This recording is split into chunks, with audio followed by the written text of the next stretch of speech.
Eu me despeço do Toledo, mas coloco aqui conosco um outro craque para continuar falando desse assunto. A gente já vai trazer aqui o Pablo Hortelado, que é um especialista em estratégias digitais para discutir aqui com a gente. Pablo Marçal, impactos dele na Prefeitura de São Paulo, essa briga entre Pablo Marçal e a família Bolsonaro, né? Dois gigantes aí do mundo da internet. Olha ele aí, já chegou. Pablo Hortelado, professor da Universidade de São Paulo. Oi, Pablo, um prazer ter você aqui conosco, querido. Pablo, é interessante, né? Mas a estratégia digital toda do Pablo Marçal parece que tá. Parece não, as pesquisas de intenção de voto mostram que ela está se traduzindo em votos, ou foi a exposição no debate? Como que você avalia isso? Ele está conseguindo transformar seguidores, likes em votos, ou foi a exposição ao debate que trouxe tanto voto para ele? Olá, Raquel. Olá a todos. É, eu acho que é uma mistura das duas coisas, né? Ele já era um fenômeno, ele é uma pessoa muito conhecida, tinha um número grande de seguidores, ele era uma personalidade já da internet, desse mundo da internet, do empreendedorismo, até um pedaço também no mundo evangélico. E ele tem conseguido, de uma maneira muito estratégica, muito bem sucedida, converter essa popularidade que ele já tinha em votos, né? Eu acho que é uma mistura do capital que ele tinha juntado na sua vida de empreendedor e de influenciador digital, misturado com uma performance que ela foi muito chocante no debate da Mancha, ela foi baixa, mas ela foi muito eficiente. Infelizmente, é uma armadilha que a gente viu no Bolsonaro em 18, a gente viu no Trump, antes disso, no Trump em 16, e você tem uma performance muito chocante, você ser um candidato muito anti-establishment, muito chocante, ela gera uma espécie de armadilha na cobertura dos meios de comunicação. Por um lado, se você ignora, parece que você está sendo condescendente com um fenômeno que é virulento, que é baixo, que é vil. Por outro lado, se você comenta, você amplifica o alcance, e é um alcance que reverbera no público num momento de indignação, de descrédito com as instituições. É muito difícil lidar com esse fenômeno. Ele não era esperado acontecer em eleição municipal. A eleição municipal, normalmente, ela é uma eleição que se entende que ela é mais voltada para o cotidiano, para a zeladoria urbana, para temas não controversos, não polêmicos, não polarizantes, não muito políticos. Era a explicação que a gente tinha para a performance, incluindo os candidatos conservadores em 20. Bolsonaro tinha tido uma performance excelente na campanha de 18.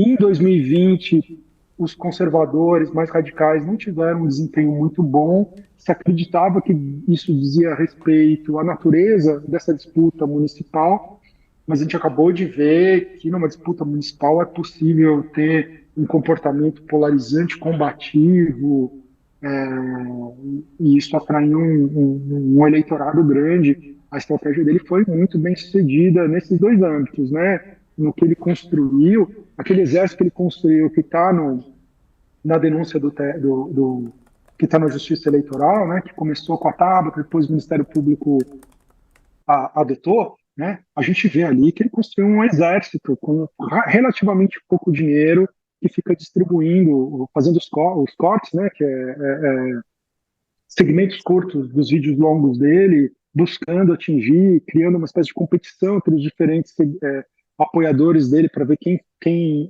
viraliza mais rápido, quem viraliza mais cortes desses vídeos. É uma estratégia muito bem sucedida, uma estratégia que já era utilizada na internet para fins não políticos. Ele realmente conseguiu empregar essa estratégia de uma maneira muito bem sucedida.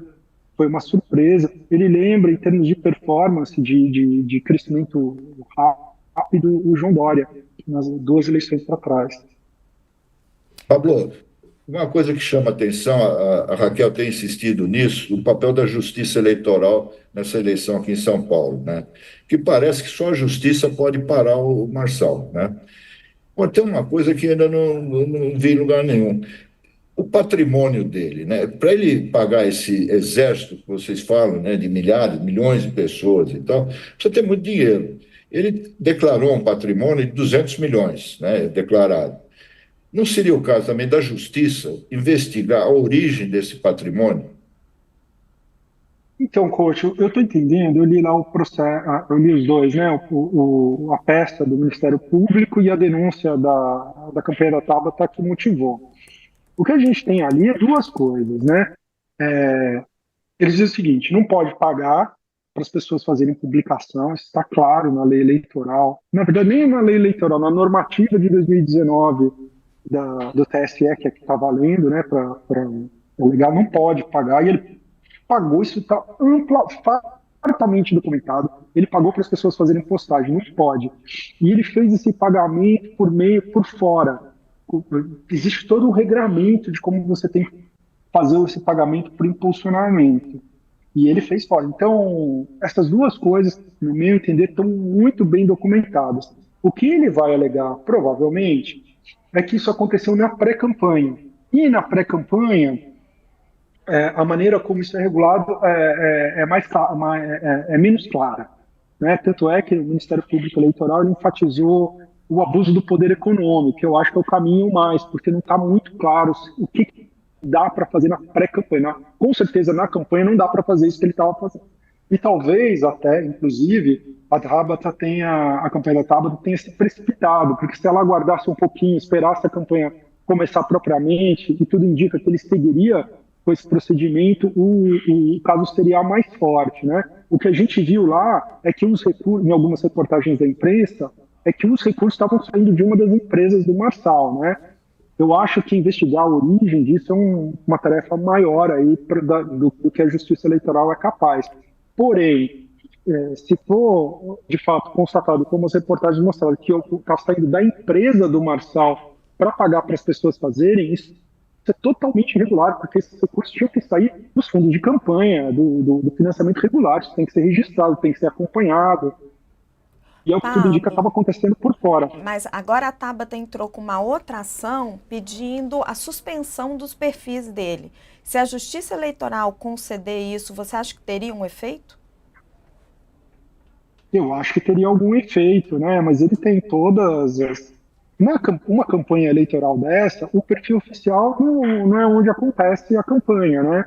Então, esses levantamentos que se fazem, né, do alcance da página principal, eles contam um pedaço, nem diria que é o pedaço principal da história, né, porque o que você tem, na verdade, são comunidades, são páginas que estão engajadas na campanha, é o ecossistema que conta, né? A página principal é importante, é por onde sai a mensagem oficial, mas você tem aí um exército, às vezes, um pedaço dele meio legítimo, um pedaço meio oculto, que é esse exército que faz a coisa É acontecer. esse caso desse youtuber que foi descoberto aí, que está mostrando, olha, eu recebia dele, está aqui o recibo, eu recebia dele para divulgar os vídeos. Quer dizer, como esse, existiam centenas, milhares, não sei.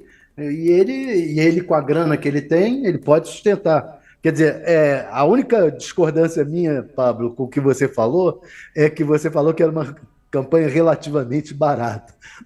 Eu acho que vai ser muito caro isso que ele está fazendo. É muita grana que ele vai gastar. Mas não vai ter como provar que ele está gastando essa grana. Agora, é diferente de suspender os perfis, porque esse exército de gente paga para reproduzir vídeo, para fazer fake news, para mexer com a internet, movimentar a internet, como ele está movimentando de fato. Né?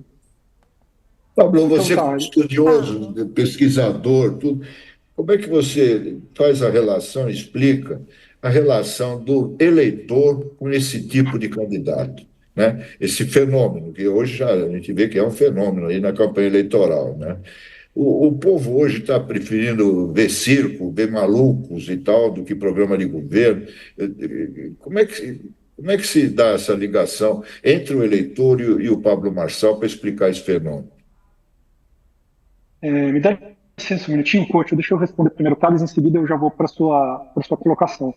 Tem uma coisa, Thales, que me chamou a atenção, é o seguinte, o Pablo Marçal documentou fartamente, tem dezenas de vídeos e entrevistas que ele deu a podcasts, na qual ele conta que ele está regimentando um exército, pagando por fora para fazer. Isso está tão documentado assim, que assim, a documentação é meio abundante.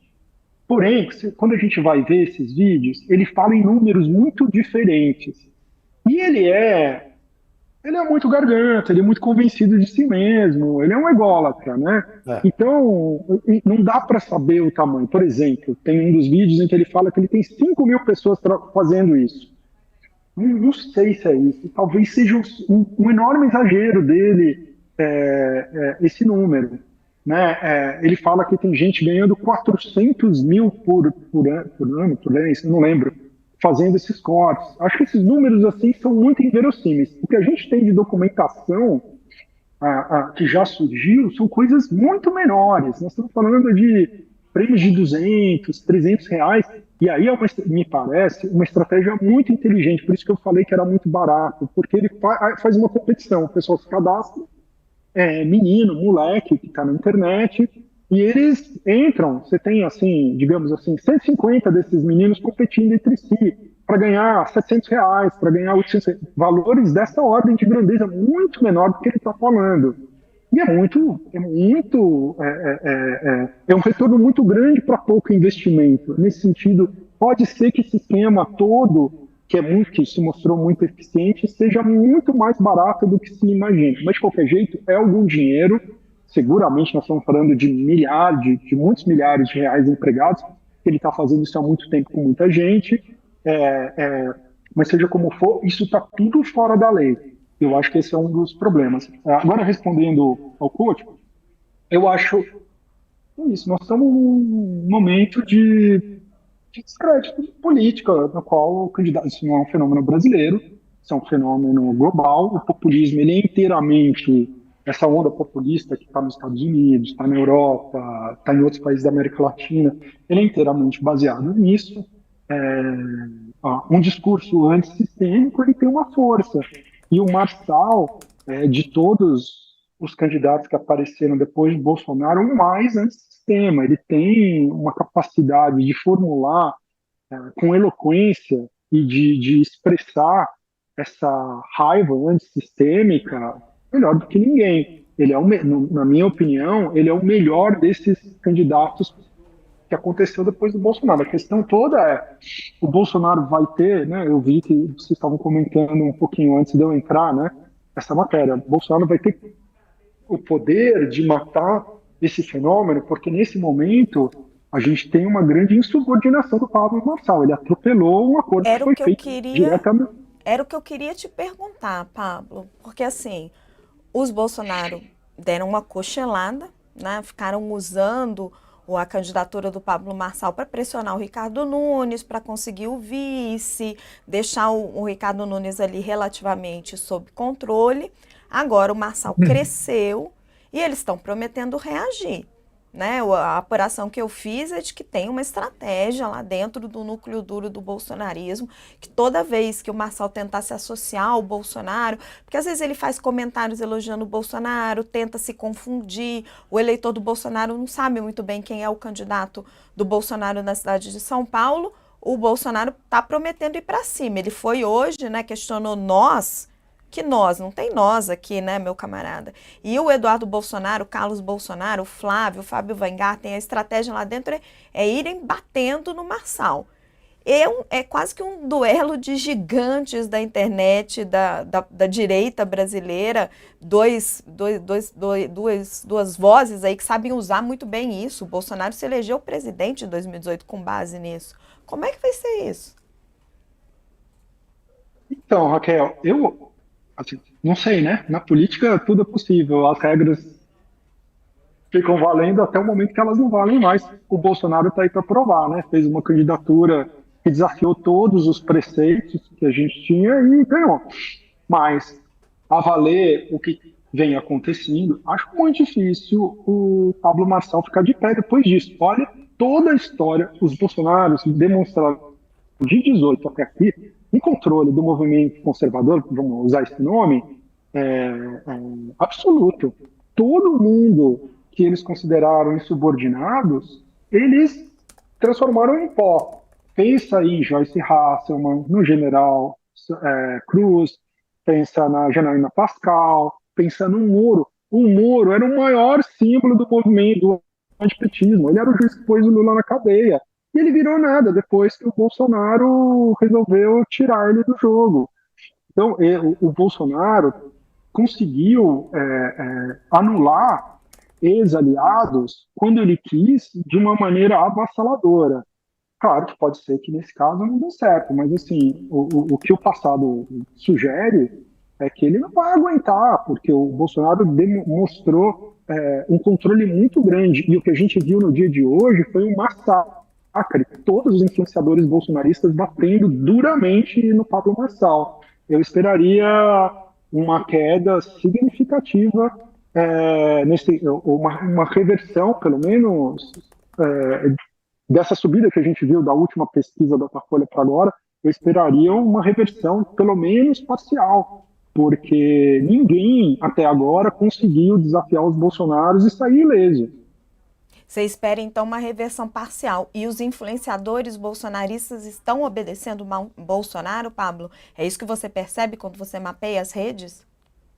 Hoje foi todo mundo, né?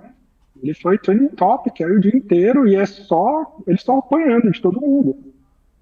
Eles não estão aliados, Silas Malafaia, todo mundo, Paulo Figueiredo, todo mundo. Foi todo mundo. É mais fácil dizer que foi todo mundo, porque não está me ocorrendo uma única exceção.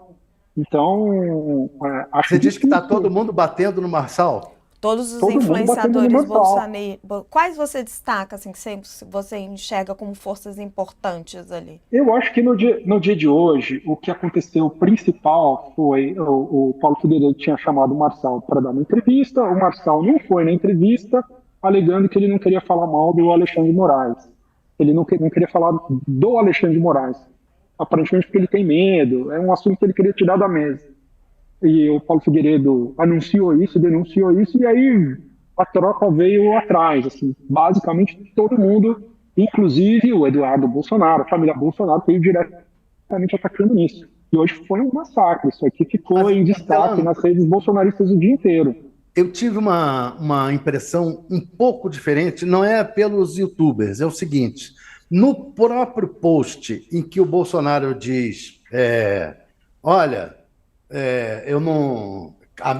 nós como, né, que ele falou, né, acho que foi nós como, ele perguntou, nós, né, naquele post, as pessoas comuns que estão comentando no sentido de por que vocês não trabalham juntos, por que não se juntam, as pessoas estão meio sem ser os influenciadores, o cidadão comum ali, bolsonarista comum, que fica respondendo ali. Esse está meio perdido diante dessa briga. Foi a impressão que eu tive olhando ali as respostas dos bolsonaristas. Pode ser, né? Eu achei muito inteligente a estratégia do Pablo Marçal de responder. Ele respondeu falando, não, capitão, eu entendo, você me desculpa eu estar te desobedecendo, é que não dá, é que pro Boulos eu não posso ficar calado enquanto o Boulos está, infelizmente o Nunes é meio comunista, então ele está dando uma resposta assim, de não enfrentar, né? Fala assim, no fundo você é bolsonarista, eu sou o teu cara. Eu sei que o Bolsonaro está falando isso, mas é porque ele fez um acordo, ele tem que fazer o jogo da política, mas você e eu, nós sabemos que eu sou o cara do Bolsonaro. Ele está tentando fazer isso. É um discurso bolsonarista, né? Contra o Bolsonaro. Tem uma brincadeira, né? Que o candidato bolsonarista moderado hoje é o Bolsonaro, né? Pablo, gente, eu queria não perder a chance de perguntar uma coisa que está correndo paralelamente na mídia, sem devido destaque, que é a influência do PCC na política em geral. E no caso da campanha eleitoral em São Paulo, já saíram várias notas, matérias, sobre a ligação de dirigentes do PRTB, que é uma legenda de aluguel aí, esquisita e tal, não tem deputado, não tem nada, com dirigentes desse partido, do PCC com dirigentes desse partido. Você acha que esse pode ser um fato, se for investigado a fundo, que pode abalar a candidatura do Marçal? Eu acho que pode sim, né? Sobretudo se os bolsonaristas usarem, né? Eu lembro que todas as acusações de ilícitos criminais que foram imputados ao Bolsonaro não colaram, né? Agora, uma coisa é a esquerda falar isso, uma coisa muito diferente, como aconteceu hoje com o Eduardo Bolsonaro, é a tropa bolsonarista imputar isso. Por exemplo, o Eduardo Bolsonaro falou: ah, você fica acusando Boulos de usar droga, de cheirar uma cocaína, mas o pessoal do teu partido é que estava trocando carro, veículos por droga. É isso? Então eu acho que uma vez utilizado pela a turma da direita, eu acho que ela tem potencial grande.